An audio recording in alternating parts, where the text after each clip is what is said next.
Il y a une chose, tout ce qui a été dit sur Gérard Mobilier a été très beau, par Bergoglio, par Michon, par tous les autres. Il n'y a qu'une chose que je rajouterais peut-être, c'est son rire, ou plutôt cet incroyable humour oblique par incise, par long comme une ruelle, avec plein de détours, de retours, et qui aboutissait à la drôlerie finale. Mais et à la fin, Gérard, vous regardez alors vous avez touché au cœur la cible, vous regardez avec un petit air modeste et assez content de l'effet qu'il avait réussi à faire. Là, je me propose de faire d'une part un hommage à Gérard, ensuite un hommage à un autre disparu, à un autre chacun, puisque Gérard Mobilier avait lui-même conçu à l'hôpital ce thème du chacun pour cette année. Un autre chacun qui est celui qui m'a appris à traduire et qui est Paul Celan. Et ensuite, une chacune, là, celle qui m'a appris à jouer de l'orgue et l'harmonie. Pour honorer Bob, je vais rester dans le monde grec. Son humour, je disais, passait de façon très oblique sans cesse par quelque chose de labyrinthique. Celui qui a inventé le labyrinthe, qui s'appelait Dédale, en Grèce, à l'instigation du roi Minos, en fait, a inventé ces détours aporos, ces détours ces voies sans issue, qui permettaient comme ça au Dédale de se dérouler. Ça se dit en grec scoli. Dans Spinoza, c'est moins les démonstrations, les théorèmes qui comptent pour la pensée que les scolies. C'est scoliose comme ça de l'espace, c'est scoliose de la pensée. C'est un peu ce que je veux dérouler.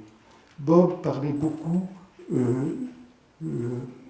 la fin du non-juif. J'ai choisi dans ce cas-là le seul philosophe de l'Antiquité, Zénon, dont je vais lire, j'ai apporté Diogène Laërce dans le grec, dont je vais lire un tout petit peu dans le grec tout à l'heure, mais la vie que raconte Diogène sur l'amitié.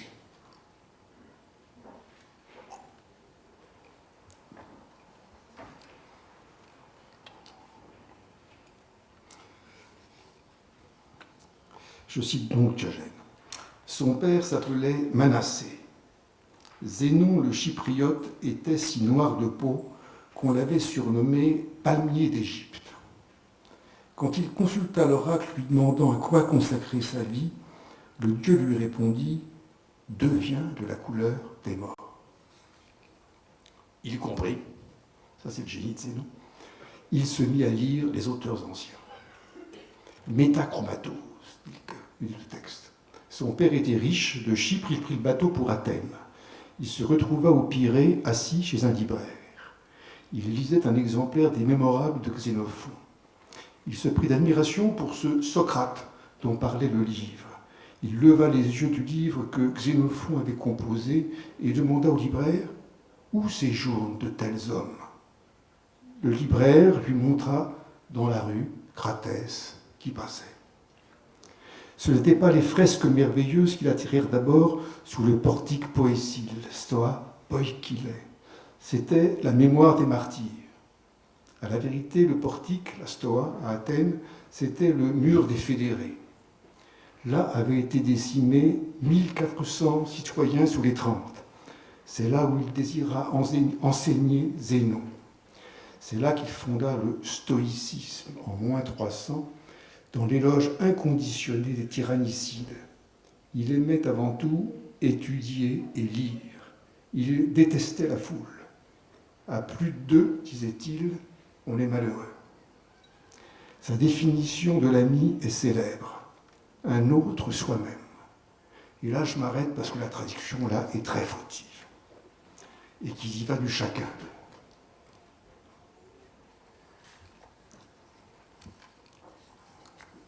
La traduction, d'ailleurs, anglaise que j'ai là, second self est très fautive aussi. L'ami n'est pas un second self ou l'ami n'est pas un autre lui-même. Le texte en petit grec est roteteis esti philos, allos effet ego. Interrogé sur ce qu'était un ami, philos, allos, un autre effet, dit-il, ego. Un autre ego. C'est la première personne du singulier qui définit l'ami, c'est découvrir ce miracle dans l'espace d'une autre première personne au singulier. C'est pas, comment dire, c'est beaucoup plus profond que Montaigne. Ce n'est pas parce que c'était lui. L'ami, parmi les personnes grammaticales, n'est ni le tu, ni le il, ni l'interlocuteur, ni le tiers. L'ami, disait non, c'est ego, c'est la position sujet. C'est pour ça qu'on souffre quand l'ami disparaît. On est touché au cœur, cet ego qui est lésé dans la mort de l'ami. L'amitié, ce n'est pas l'altérité, l'amitié, ce n'est pas l'amour, ce n'est pas le visage, l'autre, tu.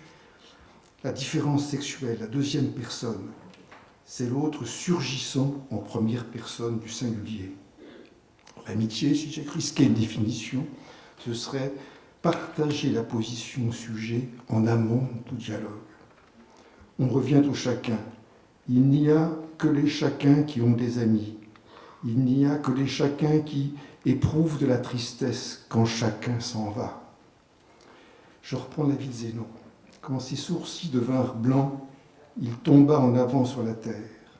Or, en voulant se retenir tandis qu'il tombait sur la terre, il se cassa un doigt.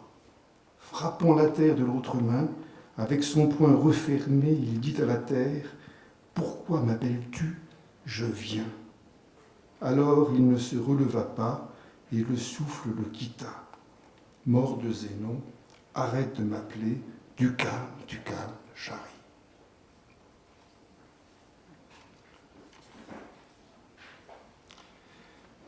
Vous m'avez vu citer du grec, la passion de la traduction, je la dois à Paul Celan. Il y a plus de 40 ans, dans la revue L'Éphémère, il nous faisait tous traduire André Duboucher, Louis-René Desforêts, Alain Weinstein, moi, etc. Pour nous, Paul Celan, c'était Pétrarque. Paul Celan, à l'époque, était surtout connu comme traducteur. La fin de la revue L'Éphémère est simple à dater. C'est le jour d'hiver où il eut l'idée de se jeter d'un pont dans la Seine. C'est le plongeur. Terrible année pour nos dieux d'alors, Rothko venait de se donner la mort. Il n'aurait plus manqué que Primo Levi, du haut de la cage l'escalier, ne s'élance dans le vide, que Gilles Deleuze ouvre la fenêtre, que Bruno Bettelheim, à genoux sur son paillasson, ne glisse doucement sa tête dans un sac en plastique ramené de l'épicerie.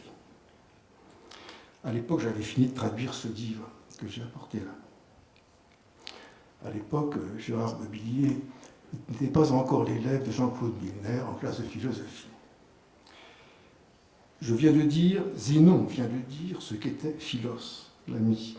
Maintenant, qu'est-ce que philein dans Philo, dans Philos?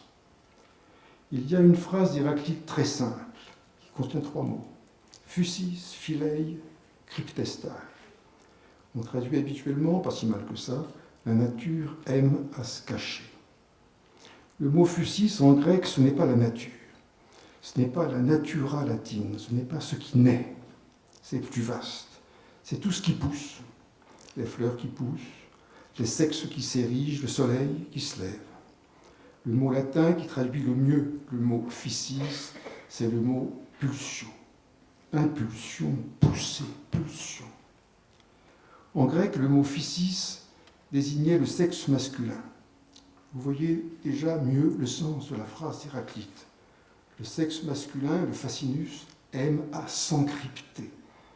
En d'autres termes, la natura latine aime le printemps, mais la physis grecque a de l'amitié pour l'hiver, pour la nuit de l'hiver avant que tout pousse, afin que tout pousse. Fusis, philei, cryptestai. Le printemps a de l'amitié pour l'hiver où il se prépare et gonfle dans l'invisible. Le soleil a de l'amitié pour la nuit dont il revient chaque jour. Le naissant vit dans le premier monde avant qu'il surgisse sur le rivage de lumière. Vous comprenait mieux le nom de Ceylan, le nom que s'est choisi Anne Tchel. Il voulut s'appeler en français Ceylan. Desforêts, dans ses lettres, écrivait Ceylan, toujours C-E accent aigu, Ceylan. Le futur, en ce qui concerne le temps, est la crypte. Le mot futur vient de fusis. C'est l'appel. Je vais lire le début de cette traduction que m'avait commandé Ceylan, juste la première page, qui m'a valu d'ailleurs tous mes amis ensuite, Emmanuel Oka, Alain Venstey. C'est Henri Michaud qui l'avait lu à Londres lorsque le texte était paru dans l'éphémère.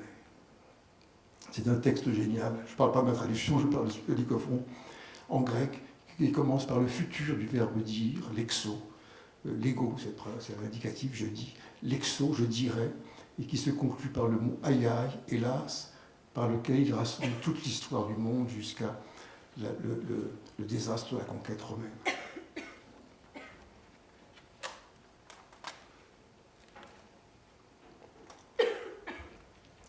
Je dirais, c'est sans détour que je dirais toute chose sur quoi tu m'interroges, je dirais. Cela depuis l'origine et dès ce qui culmine. Si la parole se fait longueur, pardon, maître.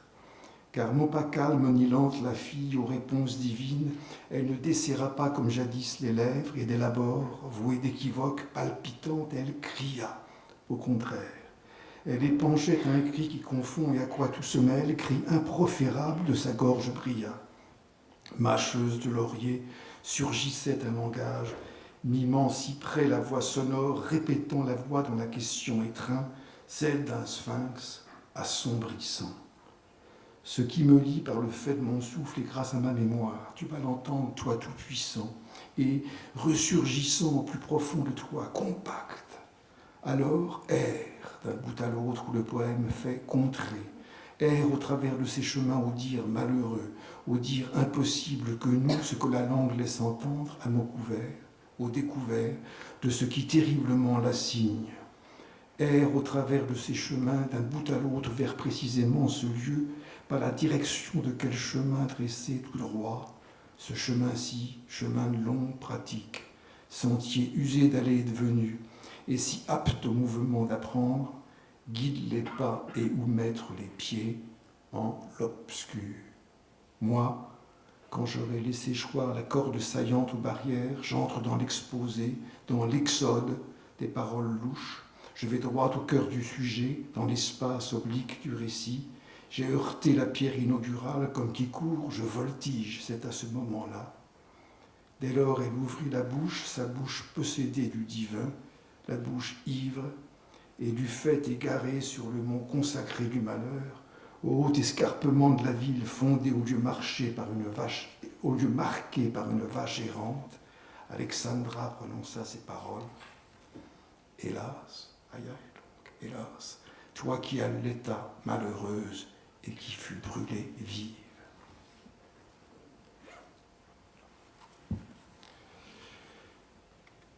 Je pense que Ceylan voulait que je traduise Lycophron pour ce futur absolu, l'exo, je dirais.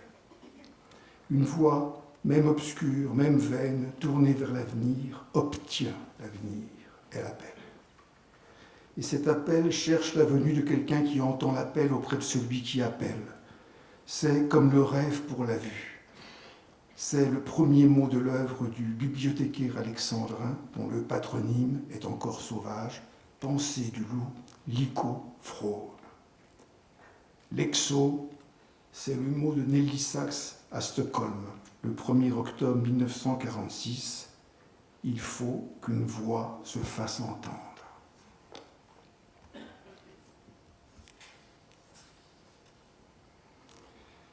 L'appel espère dérouter l'hôte de son chemin pour faire venir vers là où il était mis. D'une part, le cri achemine celui qui l'entend vers sa source. D'autre part, le criant anticipe un mystérieux être entendu par l'autre au fond de son cri. Dans tous les cas, le cri est comme un rêve, il est hallucinatoire. Dans l'âme de celui qui crie, une audition imaginaire préside à l'appel qui s'élève. Un autre que soi, et plus ancien que soi, erre dans la voix, vers lequel le soi s'écrit mystérieusement. Fucis, c'est pousser. Le poussin pousse ses premiers cris à l'intérieur de l'œuf. Chez les goélands, le poussin pousse ses premiers cris une semaine avant sa naissance. Énigmatique appel au sein du premier monde en direction de ce que le premier monde ignore. Chez les canards, sur la rive de l'Yonne, chez les canards, les œufs crient 3 jours avant l'éclosion. La canne qui les couve dialogue avec ces cris obscurs, de faible intensité, sans visage, qui montent au-dessous d'elle. Étrange appel à un corps autre, jamais vu, à un soleil, jamais vu. La cryptographie est originaire, comme la conception abritée loin, dans l'invisible, au fond du ventre des femmes. Comme la sexualité, l'écriture sert à transmettre caché. Ficis cryptestai filei. Célan, Celan. Poète hermétique et apocalyptique. Paul Anchel, sous le voile de Paul Aurel, puis sous le voile de Paul Ancel, puis sous le voile de Paul Célan. Il conçut son ultime pseudonyme à cette fin. Il se jeta dans l'eau qui se referme sur lui dans le froid à cette fin. Célan est celui qui a écrit « La bouteille qui est jetée à la mer contenant quelque chose qui a été écrit à l'encre sur un morceau de papier doit nécessairement être hermétiquement bouchée. Elle flotte ainsi parce qu'elle est scellée. Ni l'eau externe, ni les larmes ne la délavent. Ce sel est une part du poème. C'est ainsi que le poème prouve que la langue dans son fond appelle. Une invocabilité erre en amont des langues naturelles, beaucoup plus profondes que leur sens. Primo Levi s'en prit une fois à Paul Celan avec violence. Écrire, c'est transmettre, dit-il. Ce n'est pas chiffrer le message et jeter la clé dans les buissons. Mais Primo Levi se trompait. Écrire, ce n'est pas transmettre, c'est appeler. Jeter la clé est encore appeler une main après soi qui cherche, qui fouille parmi les pierres, et les ronces, et les douleurs, et les feuilles mouillées, noires, gluantes de boue ou craquantes, coupantes de froid, de la nuit à l'ouest du monde. Les cigales sont là. Je voudrais terminer par la cigale de Babrios. La cigale et la fourmi. Pourquoi n'as-tu pas fait de provision durant l'été, demande la fourmi dans Babrios de Syrie, fable 140. Par manque de temps, répond la cigale de Babrios, car j'ai été contrainte de chanter le Dieu afin que tu survives. On va rester dans la musique. Là, combien il nous reste ? Oui, je prends tout mon temps, parce que je veux évoquer quelqu'un qui compte beaucoup pour moi.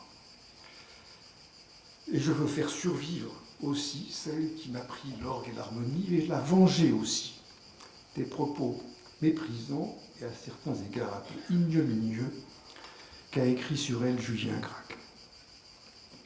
Je vais faire ça en 2 parties, les faits et ensuite ce que j'appellerais chaminade. Je vois. En l'honneur des cigales d'abord.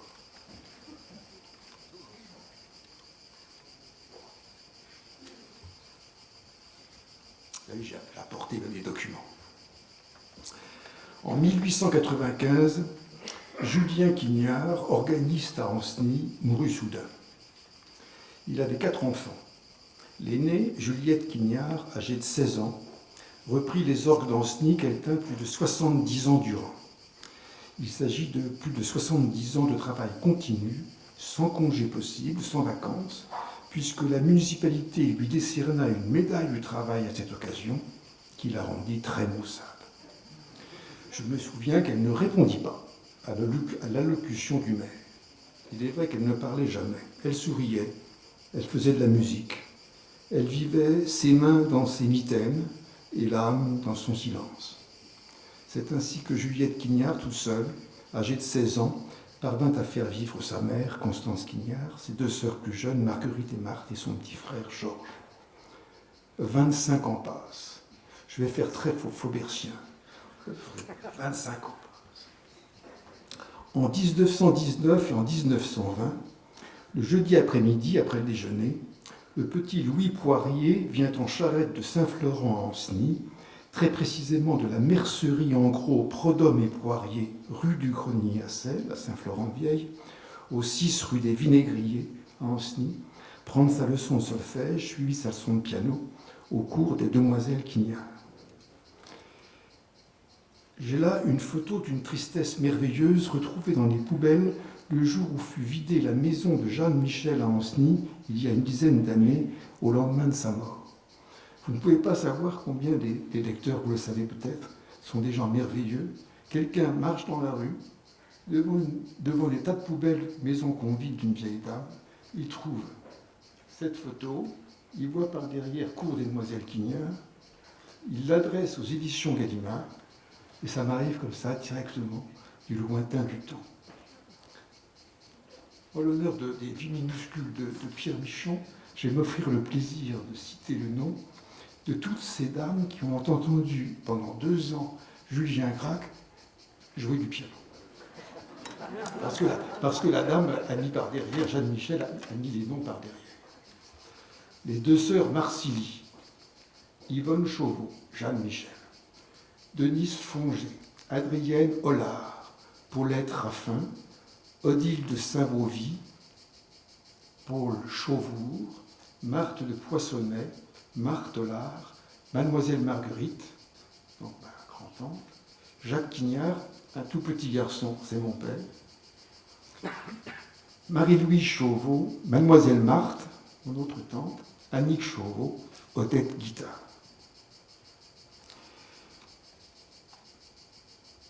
J'ajoute aussi là une peinture faite par Mademoiselle Marthe, donc c'est les cours de dessin et de peinture dans le cours des demoiselles, et qui a peint sa sœur Juliette, donc le professeur de piano de Julien Gracq. On voit donc derrière, c'est un Pleyel, le piano sur lequel a joué Julien Gracq. Vous avez donc là les preuves absolues de ma bonne foi. J'ai moi-même appris le violon avec ma tante Marthe et le piano avec ma tante Juliette. Je vais restituer exactement, à l'honneur des cigales, comment les leçons se déroulaient. L'enseignement des demoiselles Quignard était très traditionnel. Elle dissociait toujours la lecture et l'interprétation. Ce n'était que du su par cœur, on précitait en montrant les doigts. Bon, je vais pas mal. D'abord, les 7 notes, les 7 clés, les 7 silences. Ensuite, les 5 altérations. Ensuite, les 5 ornements. La liste des 7 dièses, je ne vais pas les réciter moi-même, je m'en souviens très très bien. Celle des 7 bémols, les 14 gammes majeures, les 14 gammes relatives et les 28 arpèges correspondants. Puis, pour finir, ou enfin pour finir, les 2 règles afin de pouvoir transposer à vue. Voici maintenant l'ordre suivi lors de chaque leçon. D'abord, assis devant la table, Louis Poirier lit muettement les notes, puis il les chantonne tout bas, sans durée, une à une, à la hauteur qu'il faut. Puis il bat la mesure et se met à chanter avec force, marquant les hauteurs, respectant les durées et modulant les intensités selon les nuances qui sont indiquées. En conclusion du solfège, la dictée musicale. Ensuite, l'enfant se lève et s'assoit devant le piano. Il joue la sonate de la semaine qui précède, qu'il a dû apprendre par cœur. Puis c'est le déchiffrage du nouveau morceau qui va devoir être appris pour la semaine suivante. D'abord, à voix haute, il lit sur la partition les clés de sol et le fa séparément. Chaque partie pour chaque main reçoit ensuite son chant avant d'être interprété. C'est seulement à ce moment-là qu'on place les mains au-dessus du clavier, qu'on décompte la mesure à vide, que les doigts viennent articuler les touches. À la moindre difficulté rencontrée par les doigts, le professeur note au crayon le doigté au-dessus des notes. L'élève est requis de chanter à nouveau toute la main gauche ou toute la main droite, en battant la mesure sur sa cuisse avec l'autre main avant de la rejouer, toujours séparément, sur le clavier. Lors des exercices, Louis Poirier apprend essentiellement à tenir ses poignets ronds au-dessus du clavier, à tourner le pouce sans bouger le reste de la main, à monter régulièrement les deux gammes majeures et relatives appropriées au morceau. Enfin, à lancer et à redescendre sur 3 octaves les arpèges correspondant à l'armure. Ma tante Juliette plaçait toujours une petite gomme sur chaque poignet.